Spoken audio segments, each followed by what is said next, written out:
اعوذ باللہ من الشیطان الرجیم بسم اللہ الرحمن الرحیم السلام علیکم ناظرین، میں ہوں آپ کا میزبان Mirza Nadeem Baig, program views and news with Mirza Nadeem Baig میں۔ ناظرین محترم، اس سے پہلے کہ میں آج کا خبر نامہ شروع کروں، آپ سے ایک گزارش جو ہے وہ کرنا ہے، وہ یہ ہے کہ میں یہ خبر نامہ جیسے کہ آپ کو بارہا دفعہ بتا چکا ہوں کہ بہت محنت اور ارک ریزی کے بعد آپ کے سامنے پیش کرتا ہوں۔ اس میں کافی محنت ہے جو ہماری لگتی ہے اور اس کے بعد یہ جو ہے آپ کے سامنے پیش کیا جاتا ہے، لیکن میں یہ دیکھ رہا ہوں کہ آپ لوگوں کی جس کے اندر جس قدر دلچسپی ہونی چاہیے وہ نہیں ہے۔ ناظرین محترم، میں یہ کوئی احسان نہیں جتا رہا، آپ کے سامنے جو ہے میں یورپ بھر کے حالات اور اسپین کی بہت اہم خبریں جو آپ کے سامنے پیش کرتا ہوں۔ اس کا مقصد یہ ہوتا ہے کہ ہم اپنے لوگوں کو آگاہ کر سکیں کہ جو اسپینش اخبار نہیں پڑھ سکتے یا اسپینش میڈیا کی جو خبریں ہیں وہ سن کر سمجھ نہیں سکتے، تو ان کی آسانی کے لیے ہم نے یہ سلسلہ شروع کیا ہے۔ اور میں یہ سمجھتا ہوں کہ شاید میرے ویور جو ہے وہ کم ہو گئے، لیکن جیسے ہی میں کوئی امیگریشن کے متعلق خبر یا کوئی ایسی خبر لگاتا ہوں کہ جس میں کسی مالی بینیفٹ یعنی عیودا کا اعلان ہوتا ہے تو فوراً سے پہلے آپ اس ویڈیو کے اوپر لپکتے ہیں۔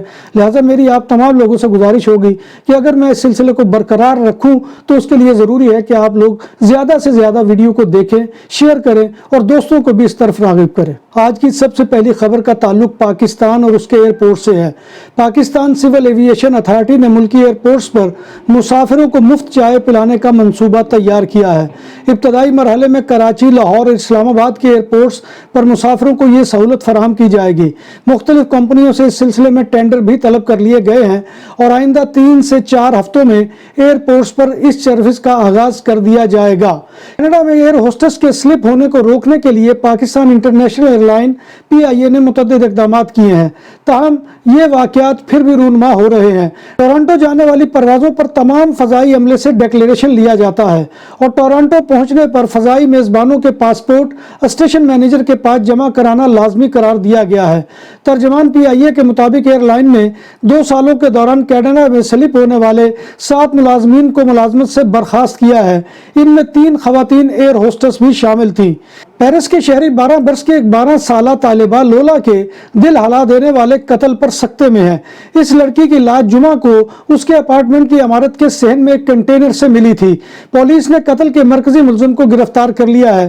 ملزمہ الجزائری نژاد ایک 24 سالہ عورت ہے جس کا نام میڈیا میں دہیب و یابی بتایا گیا ہے۔ ملزمہ کی شناخت اپارٹمنٹ کی عمارت میں لگے سیکورٹی کیمرے کی ویڈیو سے ہوئی ہے جس میں اسے لولا کے ساتھ مرکزی دروازے سے داخل ہوتے دیکھا گیا ہے۔ ایک 43 سالہ شخص کو بھی قتل کے شبے میں حراست میں لیا گیا ہے۔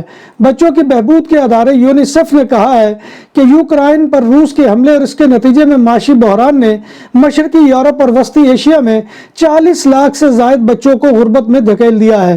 ایک رپورٹ میں کہا گیا ہے کہ یوکرائن میں جنگ کے سبب پیدا ہونے والے معاشی بحران کا سب سے زیادہ بوجھ بچے اٹھا رہے ہیں۔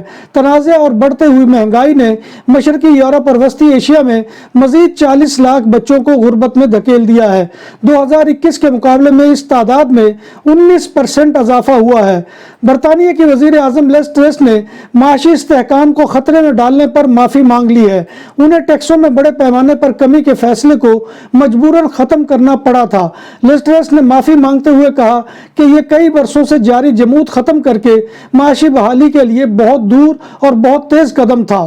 بھارت کی کانگریس پارٹی نے 24 برس میں پہلی مرتبہ گاندھی خاندان سے تعلق نہ رکھنے والے عمر رسیدہ شخص کو پہلا صدر مقرر کر دیا ہے۔ پارٹی کی جانب سے زندگی کی 80 بہاریں دیکھنے والے سابق وزیر کو اہم عہدہ دینے کا مقصد اس کی بڑھتی ہوئی غیر مقبولیت اور غیر سیاسی طور پر کمزور ساکھ کو بہتر کرنا ہے۔ فلوریڈا کے رہائشی سعد ابراہیم المہدی کو اس وقت ہوائی اڈے پر گرفتار کر لیا گیا جب وہ اپنے رشتہ داروں سے ملنے سعودی عرب آئے تھے۔ ان پر پچھلے 7 برسوں کے دوران سعودی مملکت کے خلاف 14 متنازع ٹویٹس کرنے کا الزام ہے۔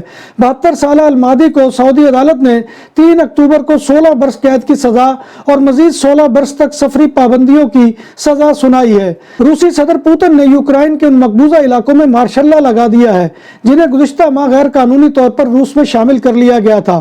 مارشل لا لگنے کے بعد کرمنل کو ان علاقوں میں اور زیادہ اختیارات حاصل ہو گئے ہیں۔ یہ علاقے یوکرائن کے ڈونیٹسک، لوہانسک، خیرسون اور زاپوریژیا نامی ہیں۔ بارسلونا میں پہلی بار بوفے 22 سے زائد آئٹم کے ساتھ پاکستانی اور انڈین کھانوں کا بھرپور سواد، حبیب ولیج ریسٹورنٹ۔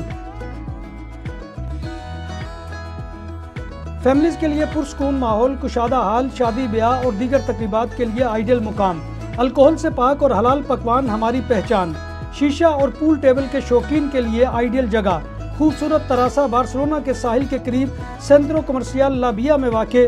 ہمارا پتہ یہ ہے۔ جرمنی ایک طویل عرصے سے مزدوروں کی کمی کا شکار ہے اور دوسرے ممالک سے لوگوں کو اپنے پاس آنے کی ترغیب دے رہا ہے، مگر اب اس کی امیگریشن پالیسیوں میں تبدیلیوں کے باعث غیر یورپی افراد کے لیے جرمنی آنے کا مرحلہ پہلے سے آسان ہونے کی توقع ہے۔ غیر یورپی لوگوں کے لیے بھی اب ممکنہ طور پر جرمنی میں قانونی طور پر کام کرنا آسان ہونے والا ہے، اور اس کی وجہ اس کا اپنا اپرچونٹی کارڈ یا چانسن کارڈ یعنی موقع کارڈ ہے، جو رواں برس کے اواخر میں نافذ العمل ہو جائے گا۔ اپرچونٹی کارڈ یعنی موقع کارڈ پوائنٹس پر مبنی سسٹم ہے۔ چانسن کارڈ امریکہ میں رائج گرین کارڈ کی طرح ہے، جو اسپیشل سکلز رکھنے والے پروفیشنل کی امریکہ آمد کو سہل بناتا ہے۔ ان خصوصیات کے حامل افراد کو جرمنی آ کر کام تلاش کرنے کی اجازت ہوگی، جن میں کالج ڈگری والا، جرمن زبان پر عبور یا جرمنی میں رہنے کا تجربہ، 3 سالہ کام کا تجربہ اور 35 برس سے کم عمر ہو۔ ان کے علاوہ انہیں یہ بھی ظاہر کرنا ہوگا کہ جب تک انہیں جرمنی میں ملازمت نہیں مل جاتی تب تک وہ اپنا خرچ خود اٹھائیں گے۔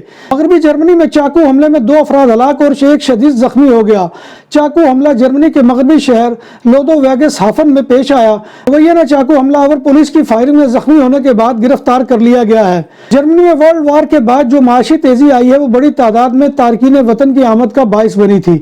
یورپی ملک جرمنی یورپ کا انجن کہلاتا ہے اور یہ ملک بڑی تعداد میں تارکین وطن کا ملک ہے۔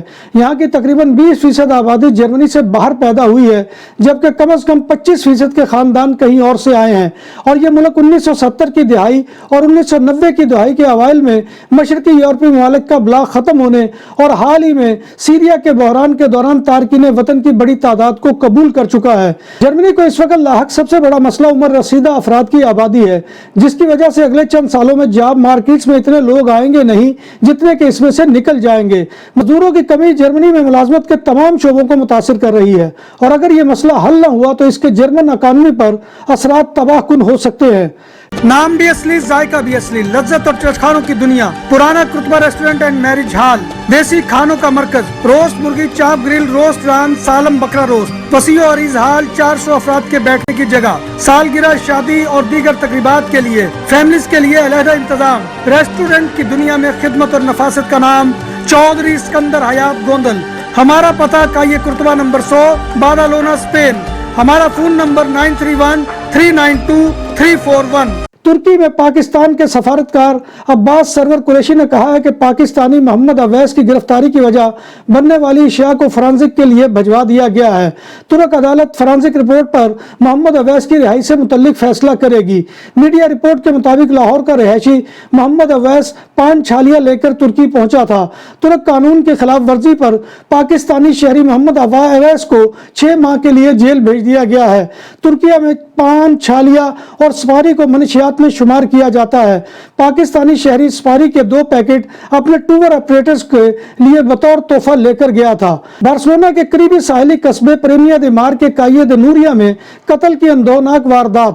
قاتل برائن اے نے اپنے رومیٹ نیلسن سی کو مارنے کے بعد اس کی لاش کے ساتھ اپنی تصاویر بنوائی اور تصاویر اپنے ایک دوست کو واٹس ایپ کے ذریعے بھیجی۔ مقتول ملنسل 35 سالہ ہندوراس کا شہری تھا، اسے چاقو کے وار کر کے ہلاک کیا گیا۔ قتل کا ارتکاب کرنے والے نوجوان برائن اے نے خود کو پولیس کے حوالے کر دیا ہے اور اعتراف جرم کر لیا ہے۔ قاتل کا تعلق بھی ہندوراس سے ہے۔ قاتل اور مقتول میں لڑائی کی وجہ کیا تھی، فی الحال یہ وجہ معلوم نہیں ہو سکی ہے۔ بارسلونا میں ٹیکسی ڈرائیونگ کے امیدواروں میں سے 62% امیدوار ڈرائیونگ ٹیسٹ میں فیل ہوئے اور 70% ڈرائیور امیگرینٹس ہیں، جن میں پاکستانیوں کی اکثریت ہے۔ ایک رپورٹ کے مطابق 2013 سے لے کر رواں سال 2022 تک کل 21,838 افراد نے ٹیکسی کے ڈرائیونگ ٹیسٹ پاس کرنے کی کوشش کی، لیکن ان میں سے صرف 8,334 کامیاب ہوئے۔ اس کا مطلب ہے کہ 13,504 فیل ہو گئے۔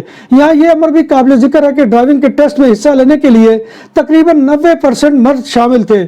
بارسلونا کے میٹروپولیٹن ایریا میں ایکٹیو لائسنسوں کی تعداد 10,523 ہے۔ اس کا مطلب یہ نہیں کہ ٹیکسی ڈرائیور کی تعداد بھی اتنی ہے۔ اکثر گاڑیاں ڈبل شفٹ میں کام کرتی ہیں۔ جب بات ہو 100% حلال کھانوں کی تو ایک ہی نام، عادل تندوری ریسٹورنٹ۔